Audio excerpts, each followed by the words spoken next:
Until recently, the Mariupol Azovstal steelworks plant served as a shelter for hundreds of civilians from the devastated city. Over 600 people have been successfully lifted from the basement of the plant in the course of the past week. One of them is 4-year-old Alisa. Как тебя зовут? Алиса. Что ты хочешь сказать? Хочу, чтобы меня букву сделали. А где ты сейчас находишься? Где? В бункере. Alisa is now safe and rescued. However, during the last evacuation convoy, Russian forces has detained her mother, separating from a child. According to the Deputy Prime Minister of Ukraine, Irina Vereshchuk, all women, children and the elderly had been transferred from the plant. It became possible via the United Nations mediation. Meanwhile, the Russian army carried out attacks on the territory of the plant and tried to seize its territory. Ukrainian soldiers conducted the passover, allowing civilians to reach the safer place. The operation costed lives of at least 3 servicemen. Some of the people were so terrified, and these are the people that have been evacuated for the last couple of weeks. They've been so terrified that we were basically trying to take them out from the bunkers. Yeah, we were begging them to leave. Members of the Azov regiment and Marines from the 36th Marine Brigade are remaining to keep the defense of the Azovstal plant. 2.5 months into the war, combat units continue to hold it a last unoccupied object in the city by the Russian army. They stay in contact with their command and relatives and even give interviews to the world media. All the time we are under intense fire by planes, by ships, by tanks, artillery, multiple rocket launchers, Uragan systems, Hurricane self-propelled multiple rocket launcher system, constant rocket attacks. We are ordinary boys with rifles and rocket-propelled grenade launchers in our hands. This is simply not comparable. I don't know how to compare it. Besieged Ukrainian defenders continue to fulfill combat missions. By May 1st, they had destroyed 2,500 Russian soldiers and more than 60 enemy tanks. This figure amounts to 15% of all enemy losses in the country as of the 1st of May. Such a long siege defense has never been seen in record. War historians draw parallels with the heroic battles in World War II. Only 2 events can come to mind in this respect. From the 1st to the 7th of September 1939, the Poles fought against the German troops on the Westerplatte Peninsula. There were 6 days of fighting. The second example is the defense of the Brest fortress in June 1941. Its defense lasted for 28 days. Even if we draw parallels with the most famous episodes in war history, in many respects, what we see now in Mariupol and specifically in Azovstal is unique. It's a common civilian structure, a factory with an extensive system of underground communications used as bomb shelters, but it's not a military object. And assuming that today is the 75th day of the war, even if you start from March 18th, as generally accepted, today is the 58th day of the siege, and there are really no such analogues, such examples in military history. Ukrainian President Volodymyr Zelensky stated that the second phase of the evacuation is being prepared. Diplomats are in talks of the extraction of medical units and wounded military. The fate of other soldiers remain unclear, since there is no immediate solution for them. Activists all over the globe are calling to the UN bodies to facilitate extraction procedure for all of the defenders of the plant. Petition has already been signed by over 1 million people. There have already been such a precedent in the war history of Russia itself. During the Russian-Japanese War, Japan agreed to the internment of the crew of the Varyak cruiser. It surrendered at the mercy of international forces, depriving them of the right to participate in further hostilities on the side of the Russian army. Military experts consider the extraction procedure a possible solution for the Azovstal issue. Relatives and close ones of the servicemen call on politicians around the world to help to bring their loved home. So does the hero of our program, a young Ukrainian woman whose boyfriend is a member of a military unit entrapped in the Azovstal plant. And now we are in studio and we continue our UA English broadcast from the very heart of the Europe. We're telling you the truth about the Russian invasion of Ukraine. Today our main topic is the Mariupol fates, the destinies of the defenders of the Azovstal steelworks plant. Here we welcome our guest. This is the Daria Tsukanova, a person whose boyfriend appeared now to be in the midst of the most intensive fighting in the Azovstal steelworks plant. Welcome, my greetings to you, Daria. Hello, Nick. Now I am in Czech Republic. Let me just asking you a couple words about how are you doing right now and what's your current destination? Yeah, I'm in Czech Republic now with my grandparents. We left in Ukraine from Ukraine in March because of the war. Actually, I found the job here recently, but all of my free time I'm trying to spend informing people about the current situation in Ukraine and particularly in Mariupol now. Tell us, please, what was your job? What were you doing before the war? I worked as a bartender in Kiev. And that night before February 24th, I was actually pretty nervous after work, couldn't fall asleep. And at 5 a.m., I received a message from my boyfriend that everything began. He told that I should stay calm, that everything will be okay, but I decided to leave Ukraine for some time.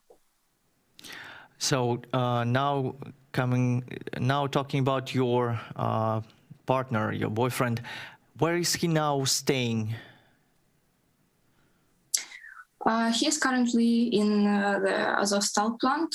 Unfortunately, I cannot disclose his identity because he asked me to keep it in secret. He is kind of worried about my well-being and safety, you know.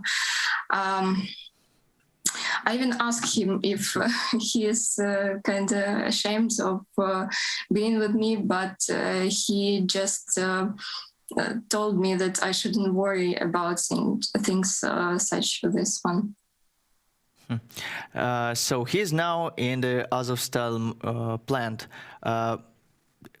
Did you know whether have you ever had any suspect of that your boyfriend will be a soldier in the midst of in the very heart of the fighting inside Mariupol, besieged Mariupol city right now? You see, I knew about his military past, but I never could suspected that he would be in such situation. Last time I saw him on February 19th. He went to Mariupol on business trip, but we thought that we would see each other in a week because it's just the trip, you know. But he stayed there when the war began, and he felt his duty to defend Ukraine. For now, I haven't seen him for 3 months almost. So just to bring more clarity, he came to the Mariupol as the civilian person, right? And then he stayed as the fighter. You know, he is from Azov regiment, but he decided to live a civilian life about a half year ago. Actually, he found a job in IT. So he just basically moved from military bases, from trenches to comfortable apartment, to doing like normal people stuff.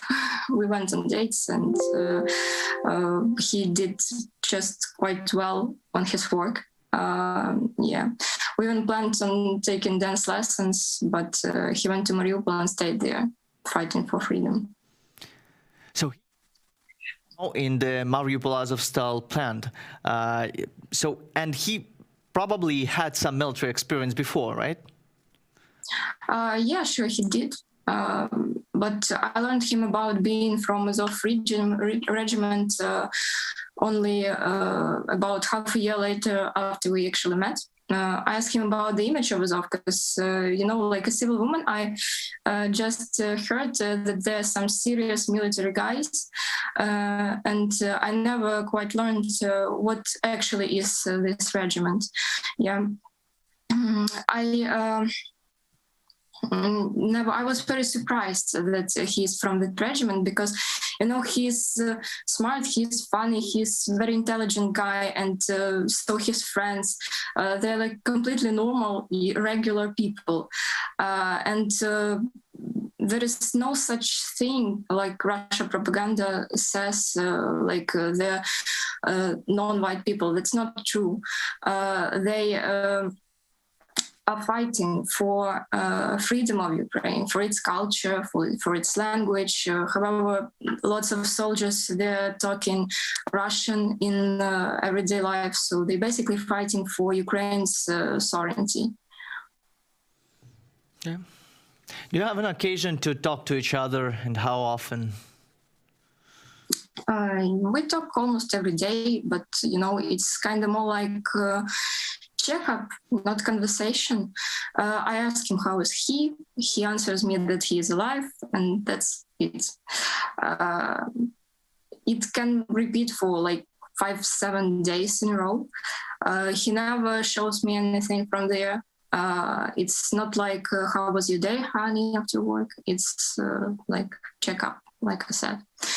But when he gets a chance to actually talk to me, we're just talking about our future, about what would we do after the war ends, like what I will cook him, which dance classes we are going to take. And I also complain sometimes about how tired am I, and he supports me, even in those unbearable conditions in which he is living now.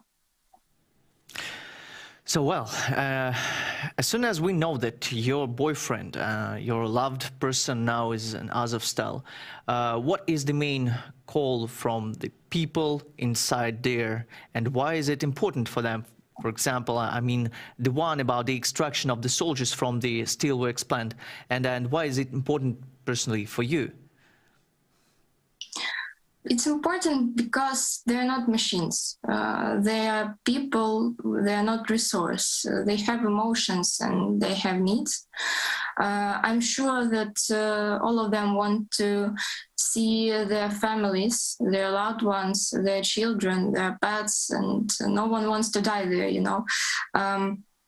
They're ready to sacrifice their lives, but no one wants to die. Moreover, they surely want to live in an independent country like all of us, and they do everything in their power to defend this right. They would not surrender to Russia. It's a cheater country, and if Azov combatants will be captured by Russian soldiers, the best case scenario will be that will be us receiving coffins if they'll send them to us, basically. But if there is the case I mean, why not to surrender? Just there is a well-known rolling up petition from in the social networks. Also, I've seen the link on it on your web pages. And it calls for the extraction, but not to surrender. So the question is, why not to just give up?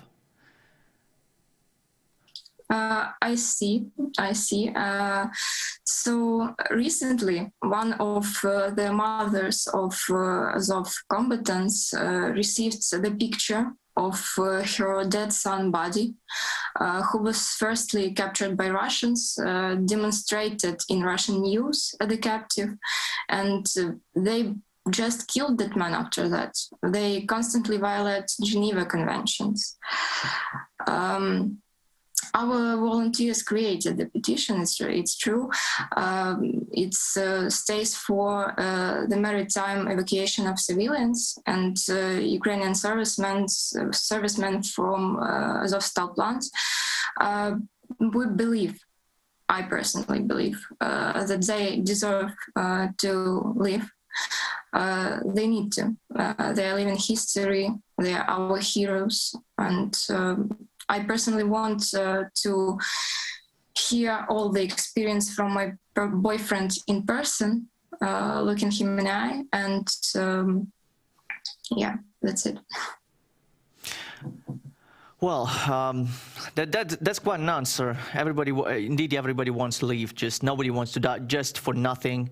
And this is just quite obvious. But the question that you just answered is of extreme importance. You know that many people, I guess, they are not in your shoes. They are not in shoes of the people of the soldiers who are defending their country right now. There in Mariupol. The closing question is, could you explain somehow what do you feel right now about all this situation? You know, I feel sometimes sad and despair, but mostly I just hope and believe, because I believe in guys. I know that they won't surrender, and I completely support this because I understand why. I'm 100% sure that we will win this war, because we need to, we must. Everything will be fine, but we really need the world's support now. So let's pray for the world's backing right now, and Slava Ukraini. I'm joining to your calls. Heroям Slava. So thank you for being with us today. Our audience and I say you my best wishes. And now turning back to the studio, we are continuing, and you've just heard the words of the person who's the closest one. Boyfriend is now in the center of the battleground.